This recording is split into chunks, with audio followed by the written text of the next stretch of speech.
নমস্কার, মৌমিতার হেসেলে আমার সকল বন্ধুদের আরও একবার স্বাগত জানাচ্ছি। আশা করছি আপনারা সবাই খুব ভালো আছেন, সুস্থ আছেন।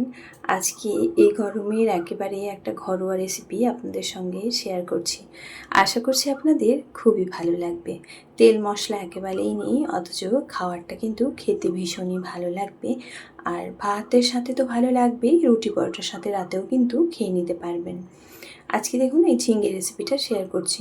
আমি এখানে 300 গ্রাম মতো ঝিঙে নিয়েছি, আর ঝিঙেগুলো একেবারেই নরম ছিল। আর দেখুন এরমভাবে কেটে নিয়েছি, একটু একটু করে শিরা রেখে রেখে আর একটু করে খোসা তুলে নিয়ে এরকমভাবে প্রত্যেকটা ঝিঙে গোল গোল করে কেটে নিয়েছি। হ্যাঁ, আর এরকম গোল গোল করেই কিন্তু ঝিঙেটা কেটে নিতে হবে। তবে যদি মাঝখান থেকে কেটে ঝিঙেটা রান্না করেন সেক্ষেত্রে কিন্তু ঝিঙেগুলো গোটা থাকে না, একেবারেই ঘেঁটে যায়। এরমভাবে যদি রান্না করেন দেখবেন যে ঝিঙেটা কিন্তু বেশ ভালো গোটা গোটাই থাকবে। চলুন শুরু করি আজকে রান্নাটা। ঝিঙেগুলো তো কেটে ধুয়ে নিয়েছি। এদিকে রান্নার জন্য দেখুন গ্যাসের মধ্যে একটা কড়াই, শুকনো কড়াই বসিয়ে দিয়েছি। এর মধ্যেই দিয়ে দিচ্ছি আমরা বাড়িতে যে চা খাই সেই কাপেরই 1 কাপ পরিমাণ মুগের ডাল। এই মুগের ডালটা শুকনো কড়াইতে দিয়ে কিন্তু 2 থেকে 3 মিনিট বেশ ভালো করে প্রথমে ভেজে নিতে হবে। ডাল থেকে ভীষণ সুন্দর একটা গন্ধ বের হবে, আর ডালের কালারটাও চেঞ্জ হবে ঠিক সেই পর্যন্ত। দেখুন ডালটা কিন্তু কালার চেঞ্জ হয়েছে, একটু একটু ভাজা হয়ে গেছে।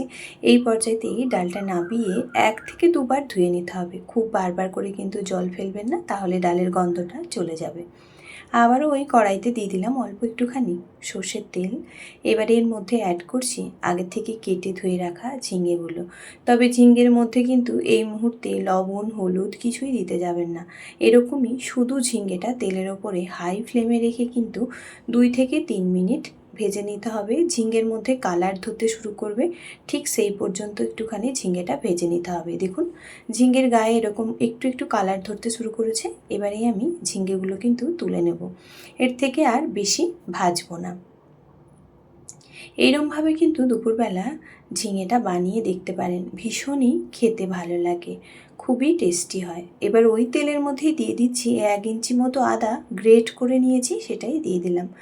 এখানে গ্রেট করা আদাটাই ব্যবহার করবেন, আর বাটা আদা ব্যবহার করলে কিন্তু রান্নার টেস্টটা অতটা ভালো হবে না। এবার আদাটা অল্প একটু ভাজা হয়ে গেলেই ভেজে রাখা ডালটা দিয়ে দিলাম, ধুয়ে রাখা। আর আদা কিন্তু খুব বেশি সময় ভাজবেন না, সেক্ষেত্রে ডালটা কিন্তু তেতো লাগতে পারে। তাই আদাটা দিয়ে অল্প একটু সময় কয়েক সেকেন্ড ভেজে নিয়েই ওপর থেকে ডালটা দিয়ে ডাল আর আদাটা বেশ ভালো করে কিছু সময় ভেজে নেব। ডালের মধ্যে যে জলটা থাকে সেটা পুরোপুরি শুকনো হয়ে গেলে, ঠিক এরকম পর্যায়ে এসে গেলে তারপরেই কিন্তু এর মধ্যে জল অ্যাড করবেন। তা না হলে ডালের টেস্টটা ঠিক পাবেন না। এই জন্য দেখুন সুন্দরভাবে জলটা শুকিয়ে গেছে, এরপরেই আমি জলটা দিয়ে দিলাম ডালের মধ্যে। এবার ডালের মধ্যে জলটা দিয়ে ডালটা বেশ ভালো করেই সেদ্ধ করে নিতে হবে। লবণ, হলুদ এক্ষুনি কিচ্ছু দেওয়ার দরকার নেই। বেশ খানিক সময় ডালটাকে ভালো করে সেদ্ধ করে নেব, তারপরেই কিন্তু ডালের মধ্যে লবণ, হলুদ ব্যবহার করব। আজকে যে সকল বন্ধুরা আমার চ্যানেলটা নতুন ভিজিট করছেন, যদি আমার এই রেসিপিটা ভালো লাগে তাহলে বলবো চ্যানেলটিকে সাবস্ক্রাইব করে পাশে থাকা বেল বাটনটা প্রেস করে প্লিজ পাশে থাকবেন, যাতে করে যখনই নিত্য নতুন কোনো রেসিপি আমি পোস্ট করব সবার প্রথম আপনাদের কাছেই পৌঁছে যাবে। দেখুন ডালটা কিন্তু মিনিট 15 মতো আমি লো ফ্লেমে রেখে দিয়েছিলাম, তারপরেই কতটা সুন্দর সেদ্ধ হয়ে গেছে। এবারেই এর মধ্যে অ্যাড করলাম কালারের জন্য হলুদের গুঁড়ো, টেস্টের জন্য দিয়ে দিলাম লবণ। অবশ্যই স্বাদ বুঝে লবণটা দেবেন। দিয়েই ভালো করে মিশিয়ে নিচ্ছি, আর মিশিয়ে নিয়ে 2 থেকে 3 মিনিট রান্নাটা কিন্তু আরও করে নিতে হবে।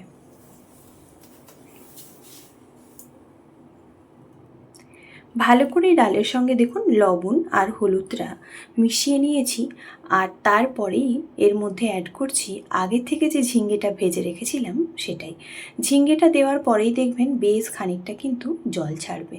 আর যদি মনে হয় জলটা শুকনো হয়ে গেছে, সেক্ষেত্রে কিন্তু রান্নার মধ্যে গরম জলের ব্যবহার করবেন। তা না হলে ঠান্ডা জল যদি দেন তখন কিন্তু রান্নাটা মাঝখানে থেমে গিয়ে ডালটা খুব ভালো করে সেদ্ধ হবে না। দেখুন ঝিঙ্গেটা দেওয়ার পরে কিন্তু বেশ খানিকটা জল ছেড়েছে, আর ঝিঙ্গে আর ডালটাও কিন্তু প্রায় সেদ্ধ হয়ে গেছে। দেখুন ঠিক এই রকম অবস্থাতেই এর ওপর থেকে আমি কিন্তু অ্যাড করব কোচানো টমেটো। আমি এখানে একটা ছোট্ট সাইজের টমেটো ব্যবহার করলাম, দিয়ে আবারও মিশিয়ে নিয়ে 2 থেকে 3 মিনিট ফুটতে দেব।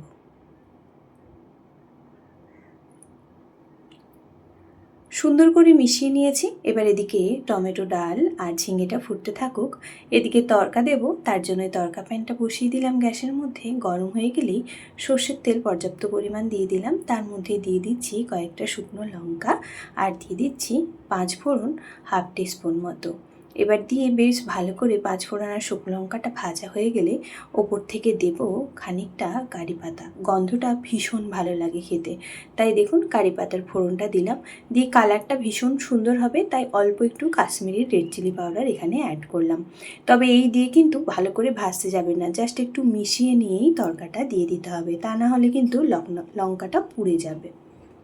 দেখুন সুন্দরভাবেই তড়কাটা দিয়ে দিলাম ডালের মধ্যে।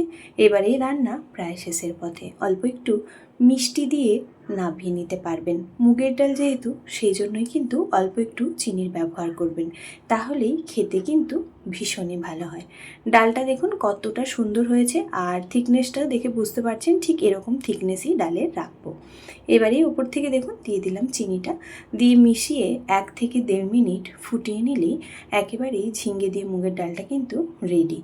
দুপুরবেলা গরম গরম ভাতের সাথে নিরামিষ দিনে বানিয়ে নিতে পারেন এই ঝিঙে রান্নাটা। আশা করছি আপনাদের ভীষণ ভালো লাগবে।